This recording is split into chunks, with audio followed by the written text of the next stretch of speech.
right. Well, thank you all for coming to the session. My name is Shaun Land. I am a consultant. I run our advisory services nationally with Dyntek. Dyntek is a national VAR headquartered in Southern California, New York, and up in the Bay Area in Sacramento. So I started as just to help you with a point of reference where I came from and how I started working with Dyntek and running this advisory services team. I started as a consultant in my career, and I ended up taking a full-time executive position after a year stint at St. Joseph Health System, which is down in Southern California. We have hospitals in Orange County, Northern California, Texas. And with a $6 billion health system, we have a tremendous budget. A lot of resources. I had about half of IT under me at one point with around 50 folks full-time and consultants. And at the time, we didn't have a CISO. This was a few years back. And started in 2008, left in 2012, and only in 2012 did we actually have a CISO. And that was the result of a breach event, unreported and not reportable breach event at St. Joseph's. So in that event, it was actually, we had a public-facing SharePoint site that had HIPAA data on it. So the event went all the way up the chain to the board, and the board of directors, somebody on the board had heard DLP for some reason. So the board was all hot on telling IT what to do around how to deal with this breach event. We need DLP. Go get DLP. So as architect over the IT department, the CIO said, Shaun, I want you to go pick the best DLP solution and make it happen in 2 weeks. I want it under contract, selected, under contract, and deployment start in 2 weeks. Now normally, as you all know, to go through a POC for something large like network DLP would probably take any of us 2-3 months. It's an expensive proposition, so we want to make sure that the selection is the right selection, that the functionality is going to fit the organization. Well, we didn't have that time. So I did my quick due diligence, came up with a product, and I'm not going to slam any products in the conversation, but we spent $2.7 million on DLP, and it was a 6-month deployment. It was 22 servers in the infrastructure. I mean, it was massive. But I did what they said. It was the best product. It kind of still is today. And it fit the decision for that point in time. And it was successful. Board is happy. We had this thing. But we also had $2.7 million less in the IT budget. So I said, this is not looking at things from a strategic perspective. We're very responsive. Oh, we had a breach event. We need this product. We had a malware event. We need this product. I said, where's the strategy? And we had an IT strategy, nice, pretty document, but we didn't have a security strategy. And I take it up one level and I talk about risk. So really it's a risk strategy. Security is a subset of risk. And how do we manage that in an organization, whether it's a $6 billion organization like St. Joseph Health System, or I opened up a hospital in LA, brand new one, community hospital, wasn't even opened yet. How do we manage risk in that situation? I consult with counties, I consult with cities, from New York City to City of Oakland, County of Riverside. I consult with a lot of cities, counties, and they don't have huge $6 billion organization budgets. Every dollar is important in how we spend that. And as the smart guys that are dealing with security, I'll do air quotes on the smart guys, but we are. I mean, we think we know what's best for the organization. We give those recommendations, and we continuously get shot down. Is there anybody that doesn't experience that here? Like they're just magic and everything they want to do gets approved by the organization? Because if you do, I would like to see your hand. So we all experience that, the same thing. And So I'm just very process-oriented. I'm a project manager, architect, and very, very devoted to starting with strategy. And so we, in that same event, we got a CISO, a new consulting CISO, and his task was to go give us a security strategy. So his approach was best-of-breed point tools for all these things. And those best-of-breed point tools and all those things and requiring all those resources to support all those things was a $13 million first-year budget. And I said, I've been here for 4 years. This is not going to fly. We might be able to spend it this year, but we're not going to be able to support it. We're not going to be able to get the value out of the tools. And the business is not going to be happy with what we do with $13 million. So I approached the CIO around, let's look at this strategically. Let's look at consolidation around vendors and tools. And he went for it and started down this path and took a more strategic approach. And that was the beginning of what you'll see here today. I took that same approach, took it to Martin Luther King Hospital, and I inherited Dyntek as a customer, and I was pretty happy with them at St. Joe's, so I took them to MLK. And what I put together, they said, every customer has this problem. Can you please come do this for us? So that's how this relationship started. So this isn't a big Dyntek pitch. Hopefully, my goal here is just to show you how easy it can be to have a strategy around risk and security within your organization. And if you need the help to do it, we're here for you. You're going to have these. You're going to have the video. You're going to have the slides. You can go do this yourself. But something else I learned as a FTE, when I was a consultant, everybody listened to me. As soon as I got hired, they want to listen to the consultant. So part of the value that we can bring also is be that consultant to help deliver your message that you already have been trying to deliver probably for years, and help you just down the path. And part of this is a process change within the organization. And I'll give you one more example for that. Being the smart guys, the CIO, I didn't think was ever delivering the right communication to the business to help get what we thought we needed to get down in IT. So we would ask for a $250 million budget for IT, and it's just this big black box. The CFO and the COO and the CEO would say, no, you can't have 250, we'll give you 150. Go make it so. And magically, we're supposed to take care of the organization, including security, with this budget that doesn't support anything. So you got to start picking and choosing. Desktop refresh, server refresh, network refresh. Don't put in those security controls that we know are big gaps. Don't hire those people that we know we need for the organization. So this process, hopefully, it makes sense to you, helps solve a lot of those gaps, communication issues, and actually putting a defensible strategy around the organization.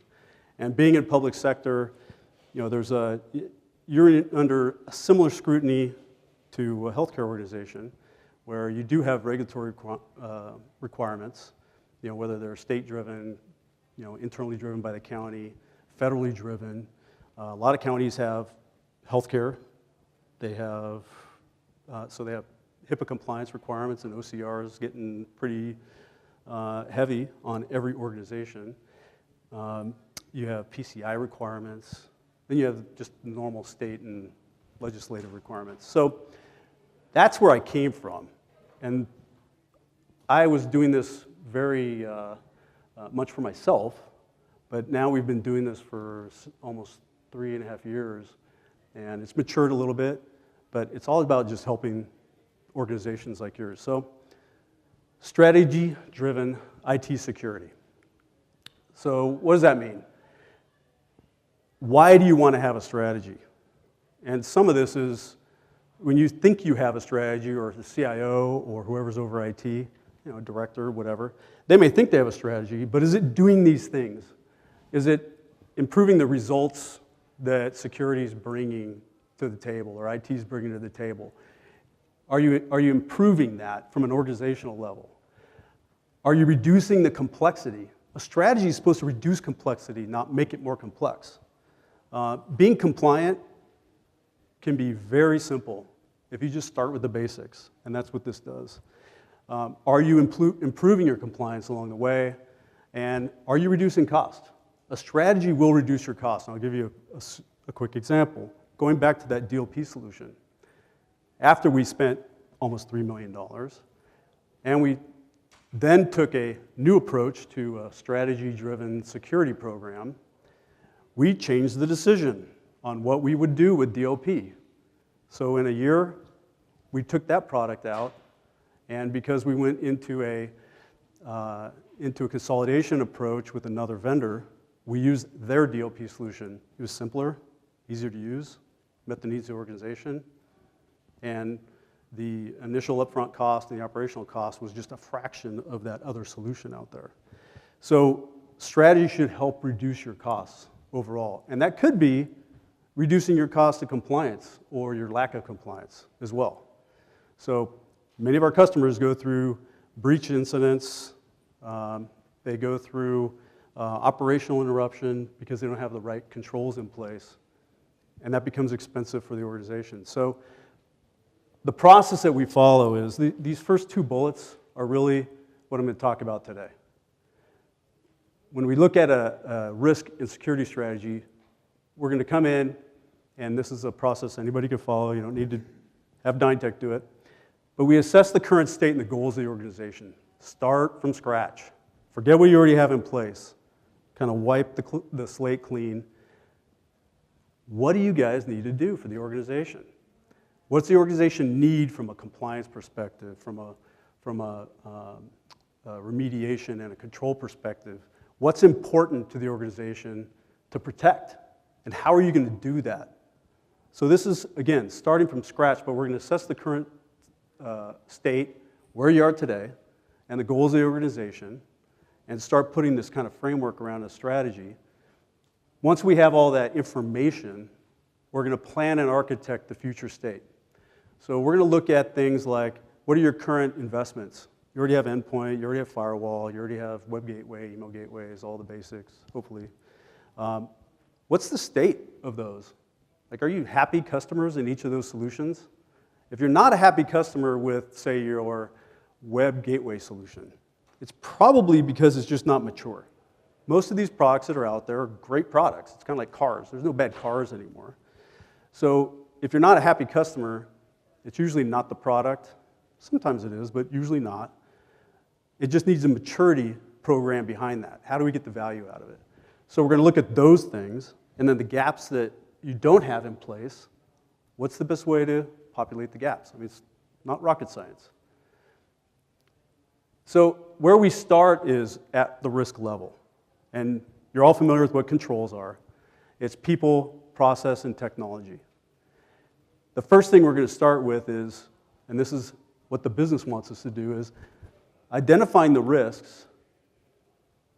What are the organizational-based risks? And then the subset of those, which are the IT security-specific risks, usually around data, operational support, systems, maintenance, all those things. And then what are the options around managing and mitigating those risks, the controls, right? So these first two you can't do without the other. You can mitigate risks with just people and process, right? Like IT access provisioning. You could have very good process around access requests, delivering the provisioning for that access. When somebody's gone from the organization, a deprovisioning process, you can manage all that from just people and process. But a lot of these risks you can't really do well and efficiently or at all without the technology. So those are all the things that we're considering when we're looking at these risks as a whole for the organization. And again, this is all familiar. What is a little bit different is how we prioritize those risks. So once we identify everything, we're going to qualify those risks, and that's usually where IT stops. We're not good quantifiers. And by quantify, I mean, when you say, hey, we're at risk from malware, And we need a better advanced anti-malware solution in the organization. And we want to go with McAfee or Cylance or Symantec or Trend or whatever your recommendation is. And the cost is going to be another $200,000 a year to the organization to have that capability because it's a real risk. 95% of the risk out there is all due to malware. And the organization says, well, that's too much. We're not going to spend $200,000 to mitigate that risk. And it's usually because we haven't quantified what that means to the organization. So a single malware event that could be sort of the worst case scenario, which is very real, right? Malware, you get IDs and passwords, and they vector in, and they exfiltrate data. This is the worst case scenario for everybody. What could that mean to the organization at a county level, both from reputation and direct costs? If you had a major breach from healthcare or finance, PII, just dealing with that, not getting sued for it. I don't think counties can get sued or cities can get sued by people, by the residents for that type of event. But just dealing with that breach event, there's numbers from $80 per record to $200 per record, depending on if it's health-based or PII-based. There's some direct costs for that. So without an advanced anti-malware solution to help protect us from this single event real issue, that $200,000 will help mitigate a $2 million risk to the organization, which is real. That's quantifying it. That's building your story around why you think and you're recommending that the organization invest in an advanced anti-malware tool. So when we look at the risks and we look at all of the controls, from a strategy perspective, we're deciding what we're not going to do as an organization, which controls we're not going to put in, because we can't afford it, it's too complex, we don't have the resources, and we have bigger fish to fry, right? So once you decide what you're not going to do, you're going to create the roadmap for what you are going to do, and that's the strategy. It's super simple, and it's putting this into the terminology and into business level messaging to help you get the support on how to do it. And that's what this program does. Once you have the roadmap and it's approved by the organization, you execute on it. So we're, as a public sector, I'm sure everybody is NIST based on the framework. And this is the NIST framework. Okay. Which technical controls am I supposed to prioritize based on this framework? I mean, this is great. They came out then with the CIS Top 20 to try to help augment and supplement the NIST framework. And the top 20 is a little bit of a misnomer because it's not 20 controls. Embedded in those 20 controls, there's, I forget the number I have worked out, but I have an overlay for this thing you'll see, and it's like 42 to 46 controls. So if the organization thinks, the CIO is not super technical maybe, or maybe you do have a technical CIO, the organization is not going to put in at a public sector, unless you're New York City, or some other organization at a higher level, they're not going to be able to afford all of those controls. So again, you got to prioritize them. So this was what the framework, and it's not a framework, it's a controls matrix. So this is what I felt was missing out of the frameworks. And I put together a list, again, for myself, because I wasn't even aware of all these controls at the time. So I started looking at risks, and I said, okay, we have this risk. What's the control for that? Oh, it's a forensics tool. Okay, we have this other risk. What's the tool for that? Oh, it's SIM. And started working with both customers and internally with Dyntek, and have matured this matrix, and it's changed a little bit over the last year. Just as an example, we put in the oh, interesting. So they don't have the latest one in here. Thanks, marketing. So we added 2 more controls in here. One was CASB, which is a sort of a new and emerging control that we tried to do with other controls previously, but now you got sort of CASB type functionality. And also DDoS protection, we split out from this, which used to be sort of just in the perimeter control area. But DDoS is so important now to have that protection in place. We made it another control. And we made CASB another control, which would be right in here. So this matrix does expand and it does change as the threat landscape changes. So this is what we get organizations, so first internally within IT and security, and then at the organizational and business level, we get them to understand this is everything we have to look at. It's not as simple as the 6 things they already know about firewalls and endpoint protection. It's all of these things, and all of these things have risk associated with them. So once we understand that and we start digesting the organization's needs, we take the next step, which is we prioritize first in each category those controls based on the risks. So firewall, I mean, this one usually doesn't change. IPS usually doesn't change. But we prioritize these first. And again, this is something we work with the organization on. And we do that across each category.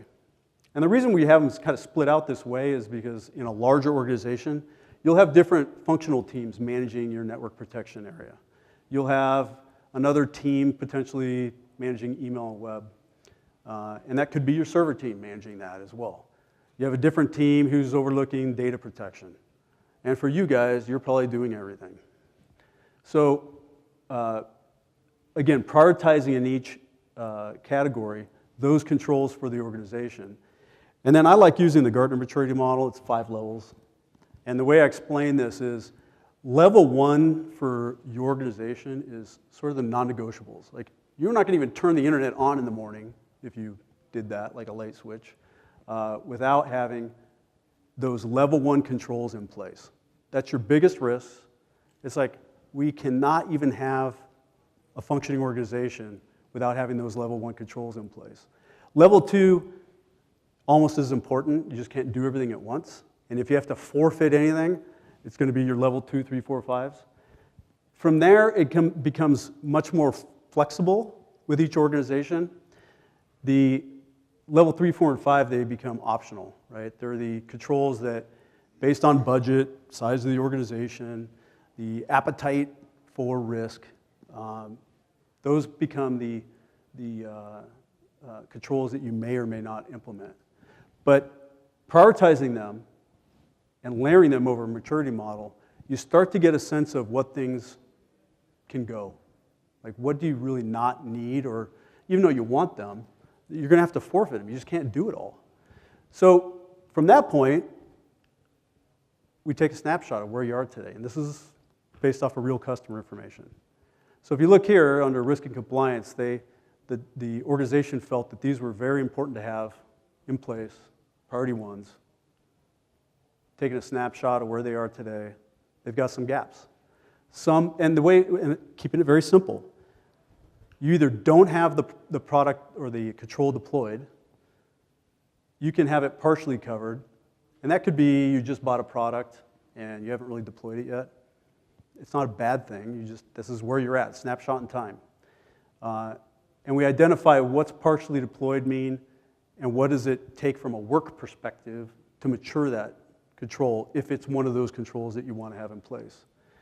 Then we look at the mostly covered controls. That means, let's say you have endpoint and you have 5 of the 6 control areas under endpoint deployed or you don't have it standardized. Like, out of your 4,000 devices, only 3,500 of them are reporting that they have the latest agent and the updates on it. So you're mostly covered, but you still need to go get those other 500. It's not an acceptable variance. So what does it take to mature that product to get it to well-covered? The well-covered ones, we're just kind of running and maintaining those. So after we look at the snapshot of where you are today, it gives us a good idea of the work we need to do going forward. And we build a 3-year roadmap off of that. And we picked 3 years because everything changes. Budgets change, needs change, risks change. So going past that's a little bit kind of a moot point. But in the roadmap, we're saying, look, year one, this is everything that we're recommending as IT that we go forward with. We need to mature some products that we already have. That means putting resources behind them and potentially, in most cases, adding resources to the team. And that could be FTEs, and getting those from the organization. It could be augmenting your resources with support. It could be even outsourcing some of those controls to a service organization that's going to provide that as a service to you. But either way, we're going to optimize and deploy phase one products, the controls, and we're going to look at these potentially for year two from a budget perspective, kind of keeping an eye on where are we going next year. And then year three, these kind of make sense, but you're not going to commit to those. It's just sort of right now, that's what makes sense for you at this point in time. And these are all the controls that IT is recommending. We just don't deploy them. They're the least risks, they're expensive, or we just have limited budget, limited resources. But this is a strategy around risk and security, and it's a defensible one. Once you go from there, we're looking at what solutions meet the needs for those. Now, we haven't talked about any solutions, vendors, products. It's all very high level at this point. But now that we know where we need to go, we say, look, we have some new controls, all these stars in here. Are we going to go look at best-of-breed point tools? Or are we going to start looking at which vendor can we consolidate a lot of these needs on? You're going to get a lot of benefit from a vendor consolidation approach. Going back to that other example where our interim CISO was like $13 million first year, it was a $20 million play over 3 years. From a consolidation perspective, sort of giving up some of the current controls that we had in place from other vendors, consolidating those with a single vendor, it became a 3-year, $10 million approach. So it was literally half the cost. And that's pretty common when we look at IT budgets, security budgets. Once you get into a strategic play and you start getting bulk pricing and grouping controls together from vendors into single consoles and things, it becomes much more affordable. So after that is when we start looking at those products, those solutions. A lot of folks get hung up on what's the best product out there. But this thing's got 95 features and that one's only got 80. Well, that 80 you could consolidate because it already plugs in, it's already integrated into your product line. And let's be real, you're not going to go use all 99 features out of that other product. You need the 50 out of the 80. You'll be lucky to get to the 80. So let's not get hung up on this best product out there in the marketplace. Let's talk about reality, consolidation, simplifying IT security. So these numbers are interchangeable. When we look at a product, I only give a 40% weight to the product features and capabilities. Again, there's really no bad products out there right now in general. So does it have most of the products and the features and capabilities that you need? How easy is it to deploy and mature the product? How many of you have products that you've purchased that's sitting in the 50% maturity range or less out there today? And is it because it's, you have a resource issue for sure. You may have a technical resource capability issue. And you need support from the vendor or the deployment services provider to help you kind of reach that maturity level, right? So that's an important one. How easy is it to deploy and mature it? If you try to make these decisions internally, you're gonna listen to a lot of vendor speak. Maybe you'll talk to some of your peers. I like to be able to be involved at that level as well as my team because we bring nationally a lot of experience. It's a great product, but it's hard to put in place. You guys cannot afford the resources to go deploy that thing and mature it. You don't have the technical expertise, you don't have the budget to actually augment your staff. we're going to go recommend you kind of step down one level into another product that's going to be easier for you to manage internally, right? The next thing is the administration and your ability to use and respond to it. You could have the best SIM in the world out there that's providing alerts. You've got it dialed in, it's mature, but how easy is it for you to administer and use it ongoing? So we give those weighted values when we start looking at all of those controls that you want to get into a deployment mode on, and we use that to help guide us around the product and vendor selection. And again, the strategy is one thing. Making it reality and executable is a whole other story. So we focus there. The process change that we work on with the strategy is at least as important as just having the technical controls identified and the risks identified and managing all that in the background. And this is about getting the business behind security. So, personal story again. You know, we used to be the smart guys, make the decisions. This is what we need, give us the budget. We would get told no. The business was not behind us in security, nor were they involved in owning the risk. And if you're CSSPs or you're just familiar with any of the frameworks, the business owns the risk, not IT. Do not own the risk. It is not yours to own. Stop frustrating yourself. I was constantly frustrated. I couldn't sleep at night because I knew we were going to go get another breach sooner or later because the business wouldn't put in that control, you know, or those controls. And taking some of that emotion out of it is very important from a job satisfaction level. And how you do that is by following this process, getting the business to start owning the risk. And this is something we also do in the engagement. And how do you do that? You got to put it at the right messaging level for the business. You can verbally tell them, we've got this risk, we have these risks, we need this money, we need this budget. But if you're not documenting it properly so that a CFO understands exactly what you're asking for and why, it's going to be a fail point, right? So getting the executive level risk messaging is important. Educating those decision makers on what risk is, what these risks mean, what these controls do, is equally important. Otherwise, they're not a smart customer to IT. So how do you make them be a smarter customer? Part of it's making it easy. How do we do that? I'll show you momentarily. But it's also an overall risk management process change. So a big piece of it is taking away all the technical mumbo jumbo. So somebody who's non-technical understands exactly what you're talking about. When I take that risk security matrix, or one of our senior advisors does, we can take a board who's totally non-technical. Maybe you have one or two members who kind of understand what you're talking about.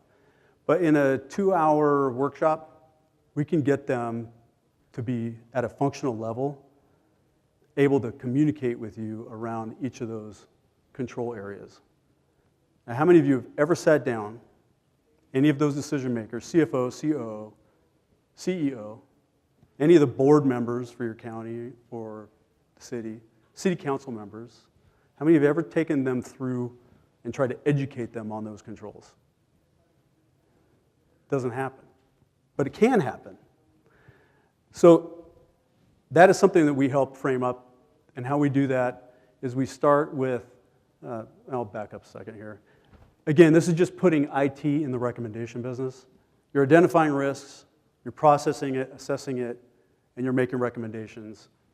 And then we put the business back in the risk decision business. And if they say, we're accepting the risk, be okay with it. You've identified it, you've communicated it, you've shown what the risk is to the organization. Don't get frustrated. The business owns that. If they get bit by that risk, it's not going to come down on IT.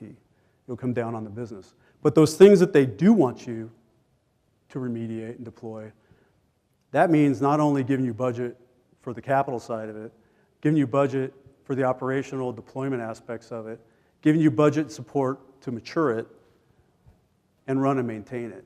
And that could be resources. It could be, again, outsourced money. The other piece is getting them to understand what the whole risk management process is, which I won't go over this in all the details. But again, it's a continuous cycle of just assessing, assigning, documenting, prioritizing, reviewing the risks. Once IT is all kind of on the same page, taking it to the business, getting those decisions, implementing it, monitoring it, doing it all over again. So this is a bit of an eye chart, so I'll skip that one. But this is a risk register. How many people have what they consider an enterprise risk register where they've, in a single view for leadership, written down every risk that the organization has from a data, operational, physical security perspective? Anybody have that? Now, big companies, once you go buy their enterprise governance risk and compliance tools, and who can afford those? We do it in a simple spreadsheet, and I give this to you. If we come present to you, I give you this anyway, whether we go down this path or not. It's very simple, and it's very process-oriented. Again, all we're doing is identifying and assessing the risk. We're making a recommendation for those risks, and when we give the recommendation, we're including, and this is for the C-level folks, we're including the first-year remediation costs, including your resource costs, your out-year costs. What does it mean operationally? You cannot take these out of our budget without taking that control out. And how fast can we implement it? And where it is today. So current state of remediation, just using a database security control here as an example. So without a database security control, if somebody penetrates the environment, you cannot tell if there's bad activity in your database, right? And most of the time, this is the golden goose. They're going in, and they want to exfiltrate everything you have from your database application. That can be a very high breach level incident for you. It's very high risk. There's a version of this where we have, what does that risk level mean to you? It could be $5 million, it could be $50 million, depending on the size of the organization. So in the executive view, all we're doing is sort of hiding some of the columns that we have for ourselves. But we take them through that, and we get the business to understand, here's our very high risks, here's our recommendation, here's the cost for it, what do you want to do? It's simple. They love it. And it solves the problems around IT being able to do what they need to do, all the while sort of making sure you have a CYA process in place. But this risk register is that communication mechanism to work with the business leadership within the organization. Well, you can't show it to them unless you have some sort of process behind that.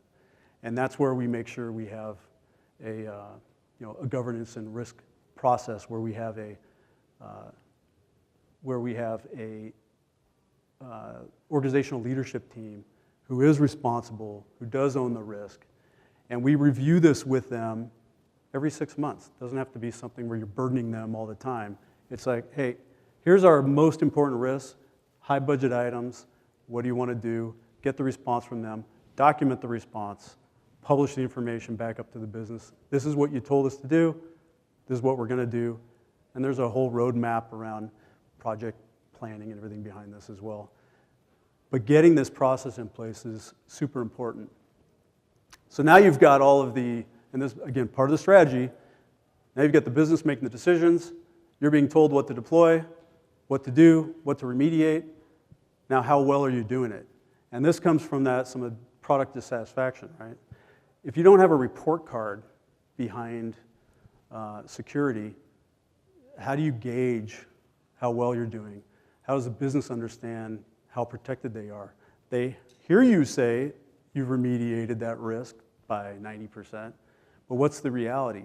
And without a security report card, it's very difficult to help gauge your effectiveness within the organization. And the organization will still have that level of frustration not knowing how well they actually are protected for all of those risks. So it's real simple. I mean, you just take an example is Windows security, critical security patching.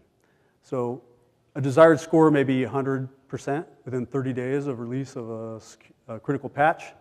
The current score may be 80% compliance. That's not a bad score, but if you have 10,000 devices, that means 2,000 devices are not patched. I mean, it's a pretty big risk, right?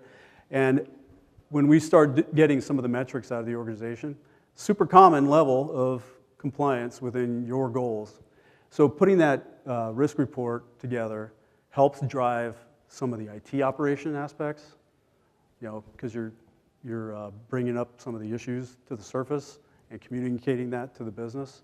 But having that report card is really important around the monitoring aspect of risk and security.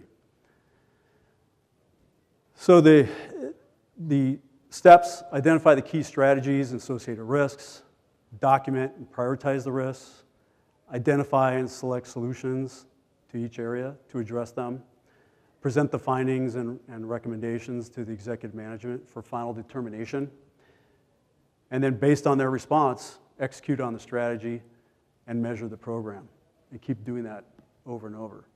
It's not difficult. It doesn't matter which compliance aspects you're trying to meet, whether it's HIPAA or PCI or GOBA, if you have finance within the state. The requirements are only going to change the prioritization of those controls.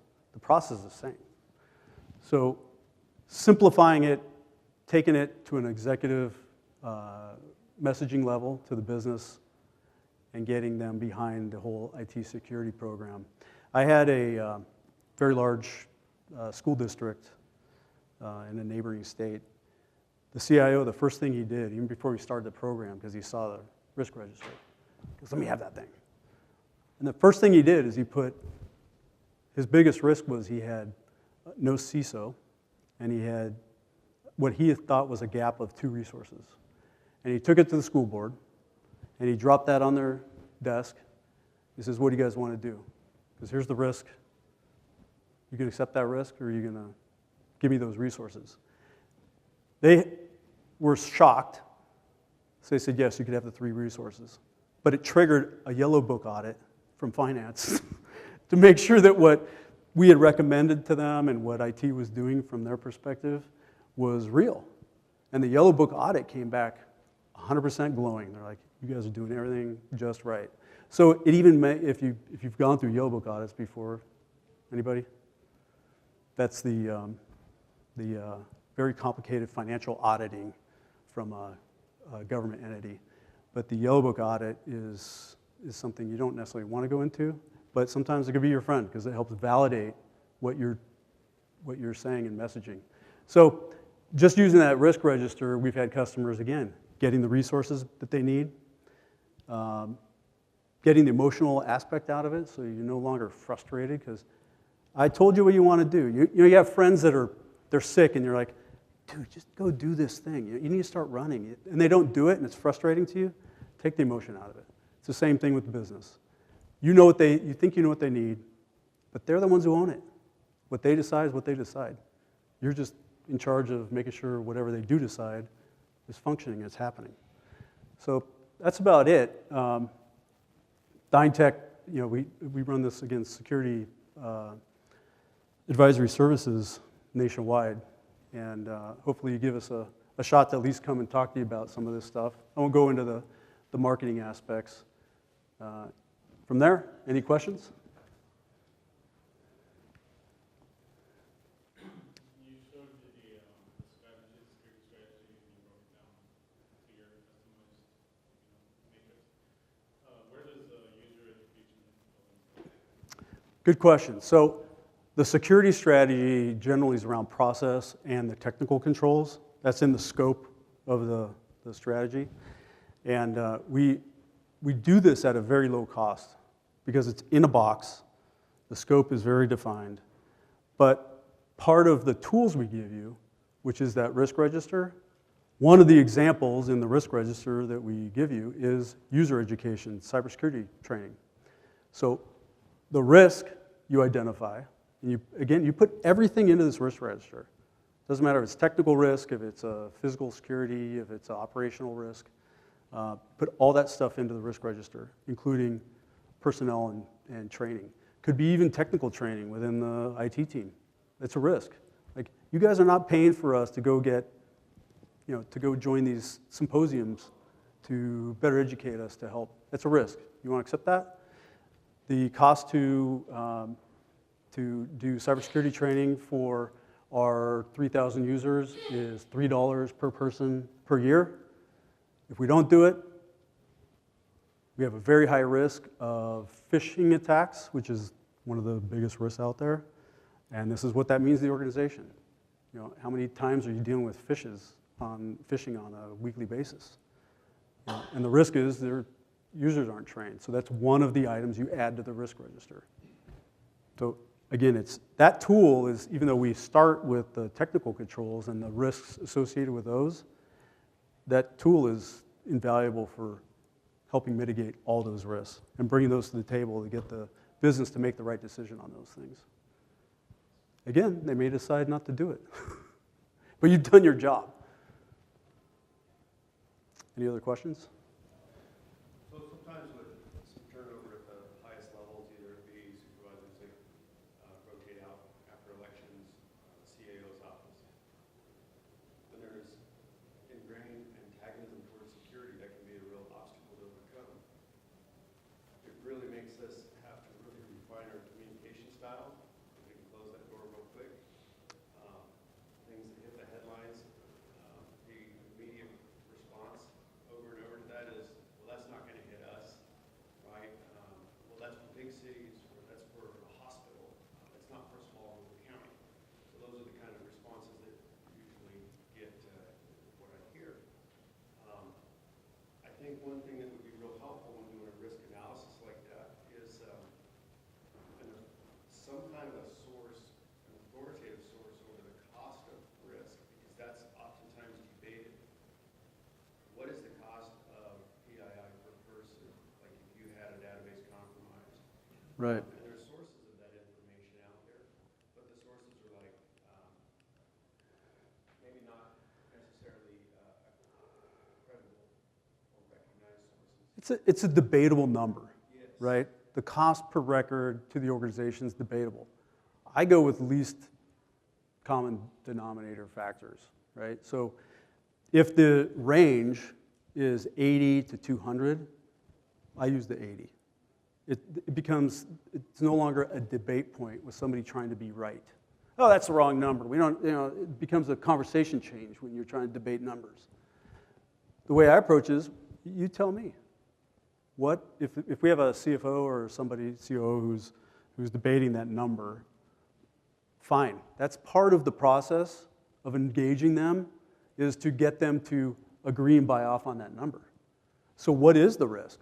So when we say, this is our view of the risk register, when we are assessing the risk in here, and we're assigning a dollar value to that risk, and again, I do it per incident.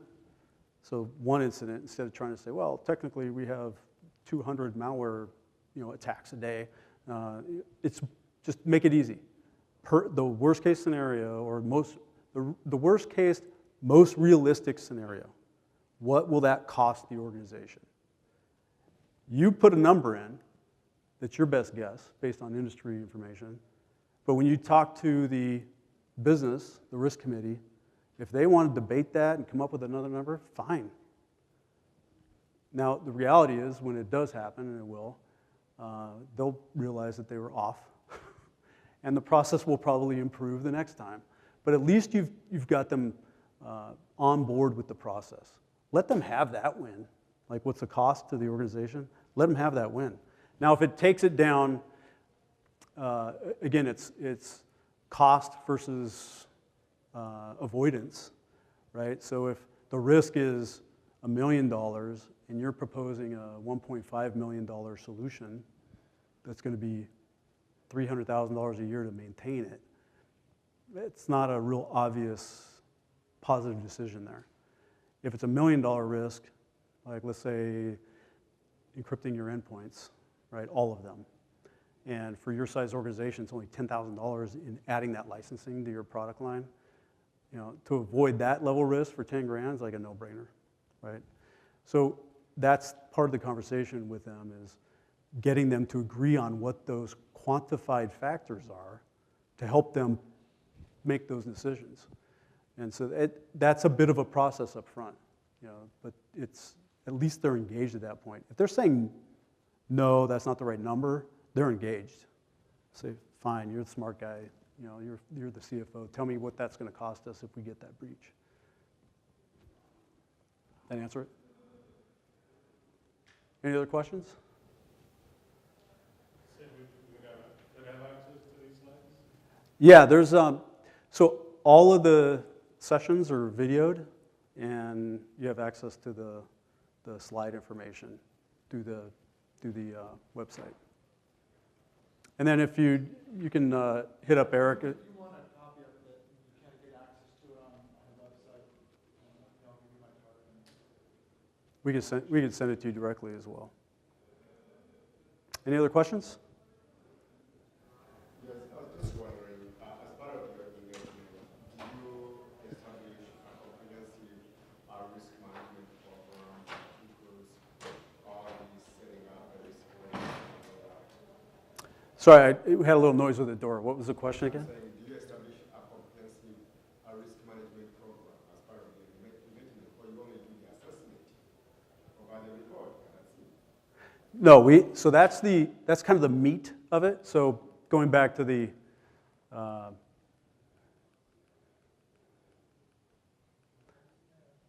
almost there. Be faster to start over. So that strategy engagement of these first two bubbles. Now, most organizations do need at some level of help in remediating, maturing current state controls, you know, putting the new controls in place and deploying them. You know, obviously, Dyntek would like to help with that. Our program is 100% 360. We do, besides strategies, we do a lot of work around the compliance and audit response area. So it just depends on what your needs are. The value is right here in just having that now a defensible strategy for the organization. And something you can now maintain it. You don't need us to maintain these. We just made it simple. But if you need help in the remediation, you need products, we do all that. We're gold, platinum, everything that's out there for all of all the product lines. And then if you want to deploy and mature the new controls, you need help with that as well. We could even do it at a high level. My advisory team, including myself, you know, we are CISOs for some of our customers. So we provide CISO as a service. And that could be for a small organization, could be 4 hours a month of CISO. But if you go look at my LinkedIn, you know, for example, Berkshire Health System that's in Massachusetts, I'm based in Huntington Beach. I'm their CISO. So all their compliance strategy around risk, any of the incidents that they have, it all basically comes through me as their CISO partner. So it's full 360. Whatever your needs are, most likely we have a great team and offering behind that. But again, that's not the point of the presentation here. It's just helping you guys in your jobs in doing what you know you need to do, but getting the business behind you to help. Anything else? Feel free to come up to us individually after the talk, or grab a card from Eric, and we'd be happy to talk to you individually. Thanks for coming.